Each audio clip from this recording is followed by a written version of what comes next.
আসসালামু আলাইকুম। সবাই কেমন আছেন? আশা করি ভালো আছেন। তো এখন আমাদের সামনে যেটা আছে এটা হচ্ছে মসজিদে রশিদিয়া। এটা সকালবেলার ভিউ। খুব সুন্দর লাগছে আলহামদুলিল্লাহ, শুক্রবার দিন সকালবেলা।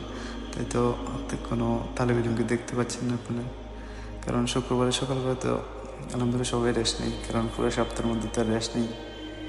তো খুব সুন্দর লাগছে। আর ভিডিওর মধ্যে তো এইভাবে ভিউ মানে দেখা যায়, কিন্তু আসলে ফিল করা যায় না। সামনে থেকে যেমন দেখতে যেমন একটা ফিল হয়, এই ফিলটা ভিডিওর মধ্যে হয় না। আসলে যখন ছোট ছিলাম তো তখন দেখতাম আমাদের কিতাবের মধ্যে এই মসজিদের রশিদিয়ার ছবিটা, তো দেখে ভাবতাম কত সুন্দর, কত বড় মসজিদ। কিন্তু আজকে এসে মানে সামনাসামনি দেখে আরও আনন্দ ফিল হইতেছে। মানে যারা নিজের চোখে দেখতে পারবেন তারা কোনোদিন ফিল করতে পারবেন এটাকে। তো সবাই আশা রাখবেন কোনো না কোনো একদিন ইনশাল্লাহ এসে দেখে যাবেন। দেখলে মনের শান্তি আসবে, দেখে যাবেন কোনো না কোনো একদিন।